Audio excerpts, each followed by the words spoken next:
উৎকোচ নাপালে বাক্সাৰ নবস্তিৰ সমাজ কল্যাণ বিভাগৰ শিশু বিকাশ প্ৰকল্প বিষয়াই এই মহিলাগৰাকীৰ নাম শকুন্তলা ডেকা। এইগৰাকী মহিলা মধ্য থালকুছিৰ 13 নং অংগনবাড়ী কেন্দ্ৰৰ কৰ্মী হিচাপে কাম কৰিছিল। বিগত বৰ্ষৰ ফেব্ৰুৱাৰী মাহত এইগৰাকী কৰ্মীয়ে অৱসৰ গ্ৰহণ কৰে। অৱসৰৰ পিছত কৰ্মীগৰাকীয়ে চৰকাৰে আগবঢ়োৱা এককালীন সাহায্যৰ বাবে কাৰ্যালয়লৈ যোৱা CDPO নৃপেন্দ্ৰ নাথ শৰ্মাই এককালীন সাহায্যটোৰ বাবে কাৰ্যালয়ৰ সহায়কগৰাকীৰ হাতত 20,000 টকা দিবলৈ কোৱাৰ গুৰুতৰ অভিযোগ উত্থাপন হৈছে। অৱসৰপ্ৰাপ্ত কৰ্মীগৰাকীয়ে এই ধন দিবলৈ অপৰাগ হোৱাত আজি পৰ্যন্ত এককালীন সাহায্যৰ পৰা বঞ্চিত হৈ আছে মহিলাগৰাকী। ইয়াৰ পিছতো এককালীন সাহায্যৰ বাবে কাৰ্যালয়লৈ গ'লে বিষয়াগৰাকীয়ে ওলটাই দাবী ধমকি প্ৰদানৰ অভিযোগ তুলিছে অৱসৰপ্ৰাপ্ত কৰ্মীগৰাকীয়ে। আনহাতে অৱসৰপ্ৰাপ্ত কৰ্মীগৰাকীয়ে কৰ্মৰত অৱস্থাত অসুস্থ হৈ ছুটিত থকাত কৰ্মীগৰাকীৰ স্নাতকোত্তীৰ্ণ জীয়ৰী কৰবী কলিতাক অবৈতনিকভাৱে উক্ত কামখিনিৰ দায়িত্ব দিছিল। বিনিময়ত বিষয়াগৰাকীয়ে কৰবী কলিতাক মাতৃৰ অৱসৰৰ পিছত তেওঁক কৰ্মী পদত নিযুক্তিৰ প্ৰদান কৰাৰ প্ৰতিশ্ৰুতি দি এতিয়া গোপনে আন এগৰাকী সহকাৰী কৰ্মীক পদোন্নতি দিয়াক লৈ ক্ষোভিত হৈ পৰিছে অৱসৰপ্ৰাপ্ত কৰ্মীগৰাকী। উপায়ন্তৰ হৈ অৱসৰপ্ৰাপ্ত কৰ্মীগৰাকীয়ে সংবাদ মাধ্যমৰ জৰিয়তে বিষয়টো মুখ্যমন্ত্ৰী ডক্টৰ হিমন্ত বিশ্ব শৰ্মাৰ লগতে BTRৰ মুখ্য কাৰ্যবাহী সদস্য প্ৰমোদ বড়োৰ হস্তক্ষেপ বিচাৰিছে। পিছে বিধৱা পুত্ৰহীন এইগৰাকী অসহায় অৱসৰপ্ৰাপ্ত কৰ্মীৰ কাটৰ আহ্বানক কিদৰে সঁহাৰি জনাব সেয়া হ'ব লক্ষণীয়। 2024 2 ফেব্ৰুৱাৰীত মই অৱসৰ গ্ৰহণ কৰোঁ। মধ্য থালকুছি অংগনবাড়ী কৰ্মী হিচাপে কাম কৰি আছিলোঁ। 2024 2 ফেব্ৰুৱাৰীত অৱসৰ গ্ৰহণ কৰিছোঁ। তেতিয়াৰে পৰা মই অফিচত যাই আছোঁ। অফিচত মোক গুৰুত্ব দিয়া নাই। এককালীন সাহায্যৰ কাৰণে গৈছিলোঁ। এককালীন সাহায্যটো পোৱা কাগজ পত্ৰ যি লাগে চব মই দিছোঁ, জমা দিছোঁ, কিন্তু এতিয়ালৈ হোৱা নাই। আৰু CDPO ছাৰে কৈছে তুমি 20,000 টকা ইছলাম একাউণ্টেণ্ট ছাৰক দি দিবা। CDPOৰ নাম নৃপেন শৰ্মা। তেখেতে কৈছে যে 20,000 টকা দি দিবা, তোমাৰ সহজতে কামটো হৈ যাব। কিন্তু মই ক'ৰ পৰা 20,000 টকা দিম? এতিয়ালৈ মোৰ এক পইচা নাই। আৰু ইমান সৰু এটা চাকৰি মই ক'ত পইচা পাম?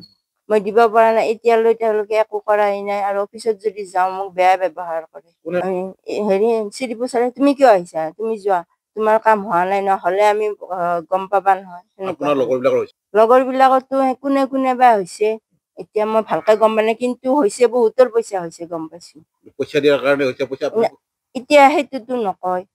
পইচা মোক খুজিছিলে, মোক 20,000 খুজিছিলে নৃপেন শৰ্মা ছাৰ। তেখেতে সকলো জানে।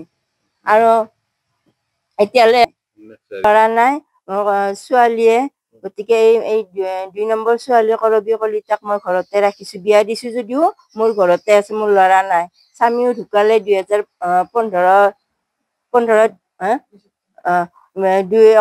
2 ছেপ্টেম্বৰত ঢুকাইছে। মই অকলে কেনেকে থাকোঁ? গতিকে মোৰ ছোৱালীজনী আৰু জোৱাইকো মোৰ ঘৰতে ৰাখিছোঁ।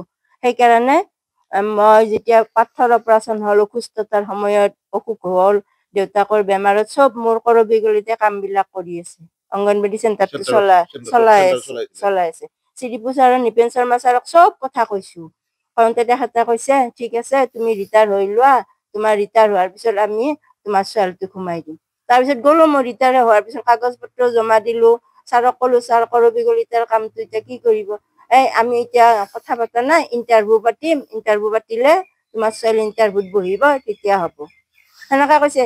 কিন্তু ইণ্টাৰভিউ নপতাকে মনে মনে সৰোজনী কলিতাক, সৰোজনী মেধি আছিলে মেট্ৰিক ফেইল, ক্লাছ 10লৈ পঢ়া, তেখেতক মনে মনে কৰ্মীক প্ৰমোচন দিছে। সহকৰ্মী আছিল, সহকৰ্মীক প্ৰমোচন দিছে। কালিহে মই গম পালো প্ৰমোচন দিয়া। ইমান দিনে গমেই পোৱা নাই। অফিচত গম ল'লে কয় নাই একো হোৱা নাই, ইণ্টাৰভিউ পাতিম তেতিয়াহে হ'ব। কিন্তু কালি আমি এপ্লাই কৰিব, গোপনে কালি আমি এপ্লাই কৰিব যাওঁতে ছুপাৰভাইজাৰ আৰু সহকৰ্মীজনী চহী লাগে, চহী নিদিলে। তাৰোপৰি মই কৰ্মীত এপ্লাই কৰিব গৈছিলোঁ, ছুপাৰভাইজাৰে হেমলতা বাইদেৱে কৰ্মীটো কাটি হেল্পাৰ বুলি ফৰ্মখনত ফিল আপ কৰি দিছে। মই তেখেতক বিনম্ৰ অনুৰোধ জনাইছোঁ যে মোৰ এককালীন সাহায্যটো হয় আৰু মোৰ ছোৱালী কৰবী কলিতাই যেন কৰ্মী পদটো পায়, এই মোৰ ওচৰত আকুল আহ্বান পৰা নামটো কৰি দিছে, কৰ্তন কৰিছে। ধমধমাৰ পৰা নজৰুল হকৰ প্ৰতিবেদন এনি ভাৰত 24